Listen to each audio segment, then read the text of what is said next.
Welcome to the Beau Show. As a football fan, I always look at the game on the field and the game off the field because players bring a certain persona to the game. Some good and some bad. We saw that Colin Kaepernick turned his career from former quarterback to racially amped activist. Others have gone on to do charitable work or become play-by-play commentators like Troy Aikman, Tony Romo, and Peyton and Eli Manning. They can make the game fun to watch, especially when they share some of their acumen and insight.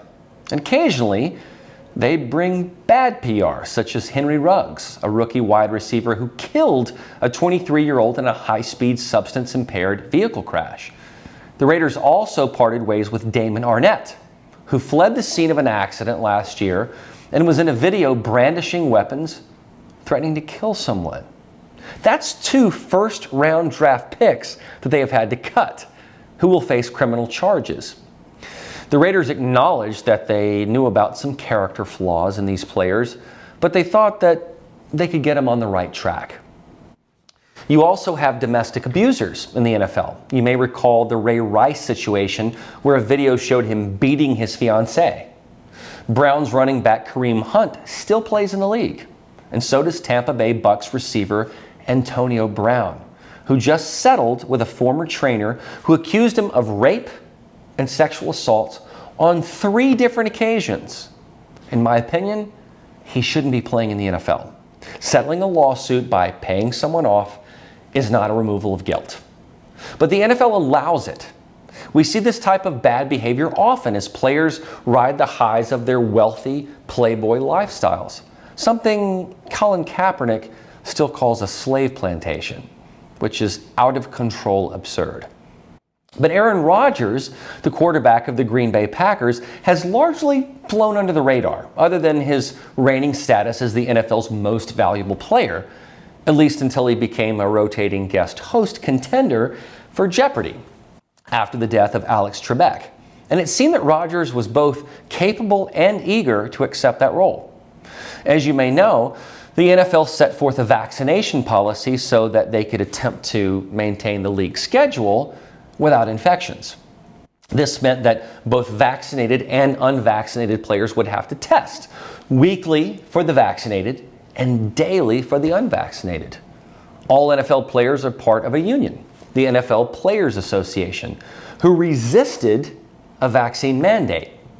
The current stat is that 94% of the players are fully vaccinated, which is an astonishingly high rate.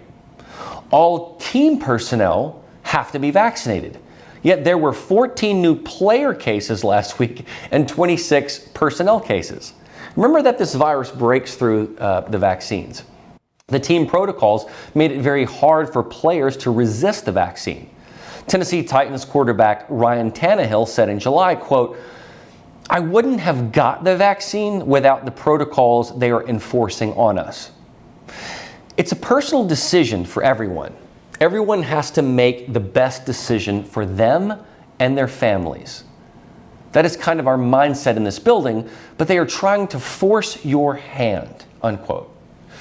Looks to me like the league is far more serious about its COVID protocols than what its players are doing in their spare time, like killing people in high-speed cars or abusing their girlfriends.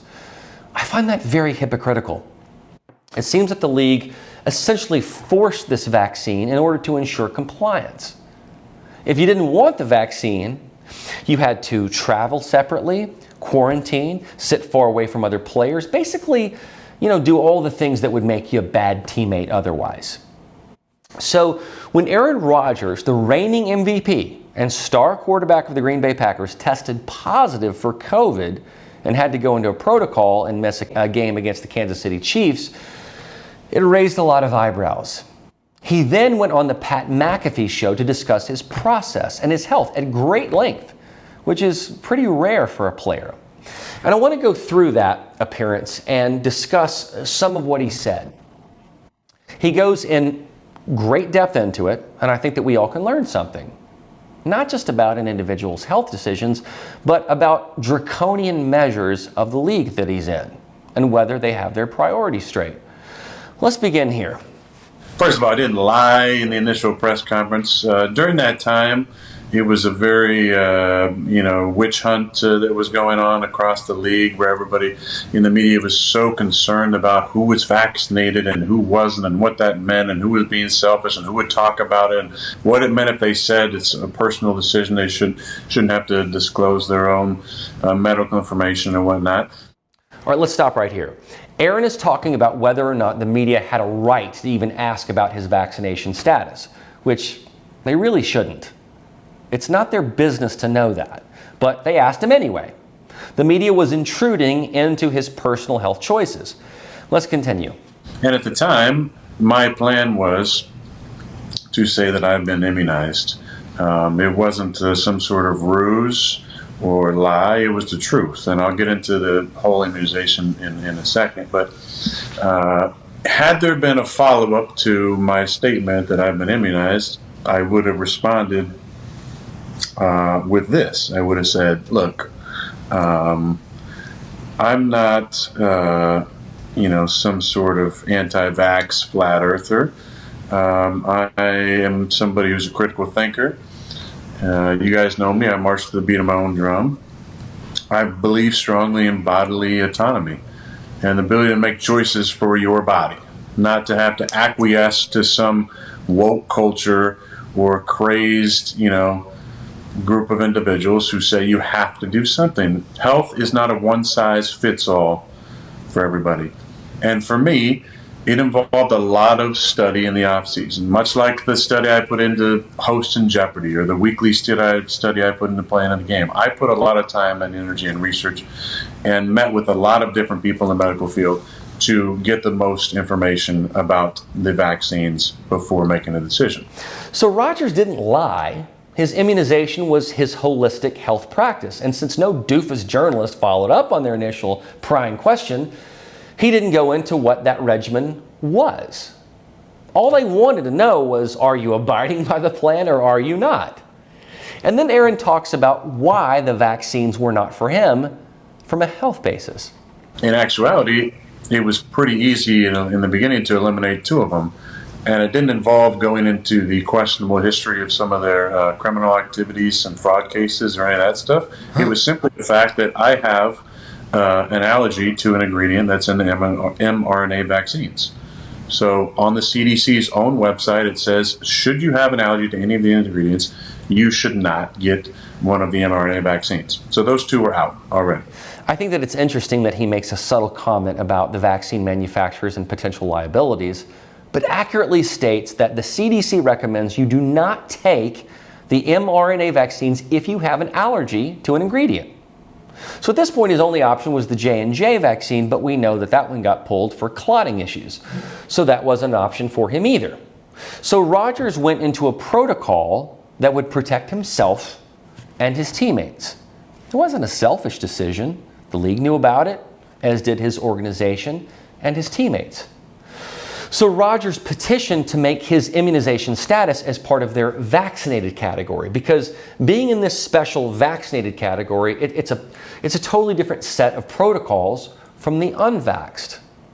Rodgers prepared a 500-page report of the science that he and his doctors had compiled in his appeal. Everything from masks to the Israeli studies. And there was a breaking point in Rodgers' appeal which defied science. Have a listen. In that process, we had many conversations. I enjoyed the conversation with the league. It was good sharing. But one in particular stood out when I knew I was not going to win this. I had a meeting, and they said, one of the main docs said, it's impossible for a vaccinated person to get COVID or spread COVID. And at that point, I knew that I was definitely not going to win the appeal, and it was very shortly thereafter that denied. Which we know now that information is totally false. That was given to me. Now imagine that the league's top doc is telling him that you can't get or spread COVID if you're vaccinated. That was simply false.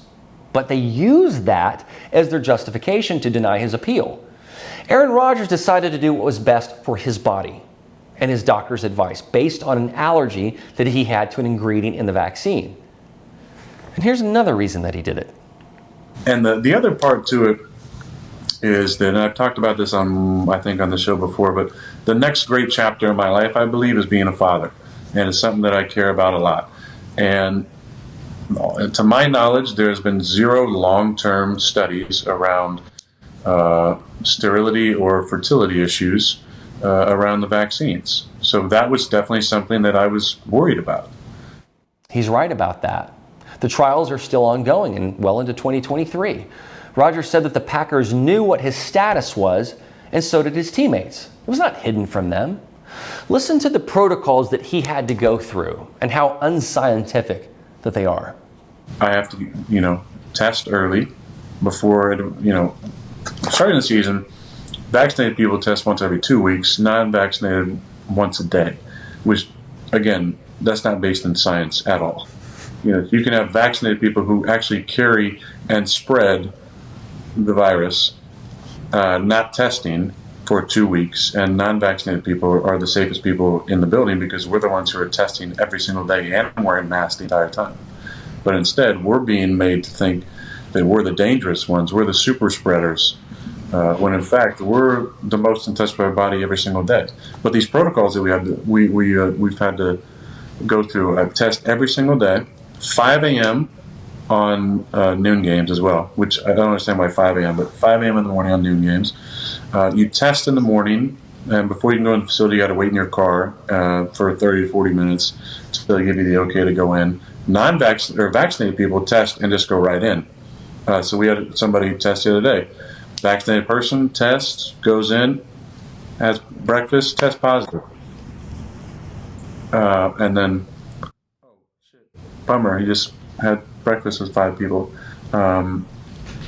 Wait in my car, mask every day in the facility. So I mask up every single day in the facility. Physically distance from everybody else. I have major travel restrictions, so I can't leave the hotel. Can't have dinner with teammates, even though I tested negative that morning to even get on the flight. The only people I see at the hotel are vaccinated people. Good catch. Happy COVID hasn't caught your instincts. Yeah. The only people I see at the hotel are vaccinated people. Still got it. But I have to wear a mask the entire time. I can't see anybody. Can't see anybody after the game.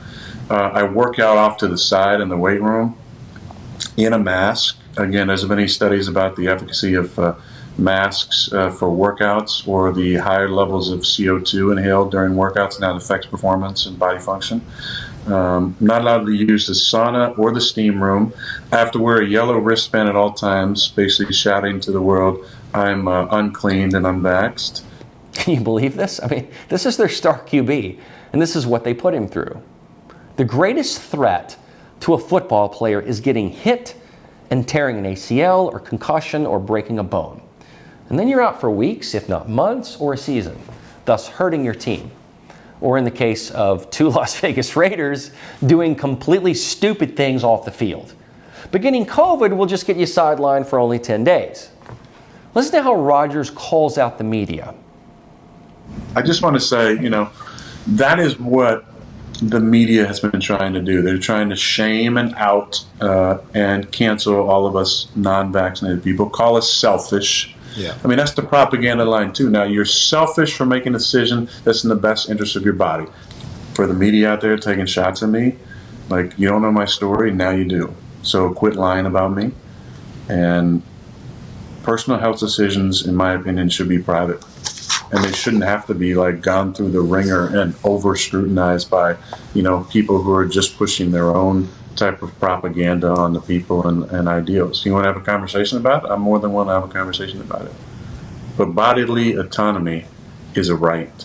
And the shaming and the outing that, people seem to get off on so much of finding these people who, oh my God, can you believe these crackpots who are not vaccinated? Everybody has their own story. Well, he's right about that too. It's a shame game, but everyone is different. And then Rodgers talks about the politicization of this whole thing. He's dead on about it. Listen. The problem with this is it is so political, and health should not be political. It shouldn't be that, Trump endorsed ivermectin and HCQ, and so take that shit off, it doesn't work, I mean, in general, I think we all should have been a little hesitant. When Trump in 2020 was championing these vaccines that were coming so quick, what did the left say? And I'm talking about every member of the left. Don't trust the vaccine. Don't get the vaccine. You're going to die from the vaccine. And then what happened? Biden wins and everything flips. Shouldn't that initially give you a little bit of pause and go, hold on a second. Isn't this shit about health and not about like politics? And to that point, has any member of the health staff this entire time got up and actually talked about real health? Have they talked about exercise, a healthy diet, like eating real food, drinking water, taking vitamins, vitamin D deficiency and what that causes in the body? No, there hasn't been any of that. This may be Rodgers' most prolific and lasting statement in this whole dialogue.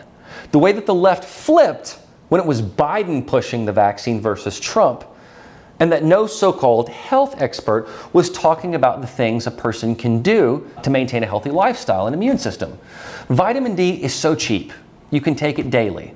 And we know that many of those who died had vitamin D deficiency, as well as those who had, well, poor lifestyles and obesity. Why was that never discussed? Instead, we kept hearing things like how this virus affected people of color more, as if the virus was deciding to be racist. Yes, it attacks people worse if they are unhealthy, obese, diabetic, and vitamin deficient. We know that. But instead, all we got was the politicization of this vaccine and a consistently wrong Anthony Fauci, who as the leading medical expert didn't say anything about a healthy diet and vitamins. The healthier you are, the more you'll be able to naturally defend against this virus and fight it. I know that I was exposed to several people who had the virus. Of course, they didn't know it at the time, but for some reason, I never got it. But I do maintain a healthy, active lifestyle with exercise, and I also take vitamin D and C. Aaron makes a great point about how this got lost in the entire conversation, and how any vaccine or treatment that Trump touted was viewed as heresy, but if Fauci or Biden said it, it was gospel. Even Joe Rogan, who took a treatment of ivermectin and HCQ, zinc, and monoclonal antibodies, was pilloried by the media, and especially the left. The media figures, especially on the legacy and cable networks, think that they are so smart. They think that they know so much more than you do. Well, so did Chris Cuomo, and look at him. He and his brother are facing a far more serious consequence with the apparent virus of sexual harassment in the workplace than COVID-19. Looks like they weren't exactly social distancing, if you know what I mean. Remember that science is ever evolving. That's why none of us should buy into climate hysteria. The science is unsettled. And it's also evolving on this virus. I think the vaccine technology is brilliant if it works properly. If it can work against cancer and HIV and coronaviruses, that's awesome. But as Aaron said, it's not a one-size-fits-all solution. Everyone is different. Some people who have recovered from having COVID with bad lung or heart conditions will now have to face a choice of getting the vaccine, which could harm their weak immune systems and their hearts, or be fired. That's not a choice that someone should have to make. But the media wants to find out who is unvaxxed so that they can shame them or say, "Ha, see, I told you so." They did this when Governor Greg Abbott got COVID. They did this when Trump got COVID. They have tried to make the Democrat Party the party of so-called science, and it's just not so. Being scientific means being open and hearing all hypotheses. Here's a major difference between people. Aaron Rodgers is not judging anyone or chastising them for getting or not getting the vaccine. But others are quick to judge and chastise him. That's a major delineation between people. Aaron wants to do what's best for his body, and he wants everyone else to do what's best for theirs. Why is it that some people are insistent upon telling you what to do and how to live your life? The media was one of the biggest perpetrators in this, as well as hardcore leftist activists. Aaron Rodgers was testing every single morning and was only around vaccinated people. So they're supposed to be scared of him, but he likely got it from a vaccinated person. Listen to what Rodgers says with respect to pharmaceutical companies and the profit motivation in all of this. We've given away billions of dollars to these pharmaceutical companies now for these vaccines, and it's not going to stop. Merck's coming out with a pill. Pfizer's coming out with a pill that's going to help. It's basically the expensive versions of ivermectin. Why do people hate ivermectin? Not just because Trump championed it, because it's a cheap generic. Can't make any money off it. But it's been used 1 billion times in India. Go look at that research. What's going on over there? See, Aaron has done his homework, which everyone should frankly do when it comes to health and taking any sort of drug or injection. He is someone who took it very seriously and is tested every single day. And yes, he got COVID, so have many vaccinated people. Yet he is the one who is treated poorly and pilloried. Aaron closes out with this summary. The situation that I'm in should be a conversation, not a controversy. I've made a decision based on what's best for my body. I've just laid it out to you, my health history, and why I made this decision. Okay? This shouldn't be a controversy. It should be a conversation. I'm here to continue the conversation. Because of this virus and testing positive, I have to miss 10 days. Again, the scientifics of that arbitrary number is whatever. I feel really good, and if this were the flu, there's no reason I wouldn't play on Sunday, especially the way I feel right now. That being said, I'm very excited for Jordan. I have had conversations with him. I like how he frames this. It's a conversation, not a controversy. It's all about how we present a story, isn't it? To most logical people, it's a conversation. To some, though, it's a controversy because that makes headlines. It gets clicks and breeds enmity. If you're a Chiefs fan, I'm sure you loved the fact that Rodgers didn't play in this last game because the Chiefs won. Rodgers comes from a place of communication and understanding and learning, not a place of chastisement and bias and echo chambers. There is room for that conversation. Bias me things. You want to live in an echo chamber? Go for it. But that's not a way to move society forward. That's not a way to move your own consciousness forward. You got to be able to reach across the aisle and talk to people you don't agree with. I've talked to many people who are vaxxed, and we've had incredible conversations on both sides. And I appreciate hearing their insight. I made a decision that was in the best decision of my body. And if you have a problem with that, there's nothing that I can say to you other than this was my decision, this was best for my body, and I'm sorry you feel that way. I really feel for Rodgers here because I've been attacked before for my personal beliefs, and rather than attacking back, which would get me nowhere, I simply said, I'm sorry that you feel that way. It's a sad state of affairs when a player like this has to apologize for the health choices that he made that are best for his body and how he wants to live. As a future father and as an N.F.L. great. Look, Tom Brady has his own line of health products that he has branded based on his daily regimen. Russell Wilson, the QB of the Seahawks, reportedly spends $1 million a year on his health. Nothing about what Rodgers did or chose was reckless or selfish, nor was it a ruse with his league or his teammates. Plus, we know that the vaccinated can get it, pass it, and also become hospitalized. When we think about mandates, whether that's in the NFL or in private companies that are over 100 employees or New York firefighters, doesn't this all start to look more authoritarian than it does fact or science-based? Now let's look at the criticism that Rodgers faced. Here's what the NFL commentators said. And I respect his attitude toward being an individual. But this is a team game. And in all honesty, I'm disappointed in his play on words for his explanation. I'm disappointed in some of his selfish actions. Well, I agree with Aaron when he says what I do with my body is a personal decision, but it ceases to be a personal decision when you take part in being part of a football team in a building with coaches, players, trainers, equipment men, period. And you run the risk of taking something home to your wife, your children, your grandchildren. And also from a football standpoint, this team's sitting at 7-1, and there certainly would be in vying for the only bye in the playoffs in the first round. And also the best home field advantage in football is where? Green Bay in January, 23 below zero. Yeah. Putting all of that in jeopardy and possibly putting your teammates in jeopardy, to me, is selfish. I give Aaron Rodgers some advice. It would have been nice if he'd have just come to the Naval Academy and learned how to be honest. Yeah.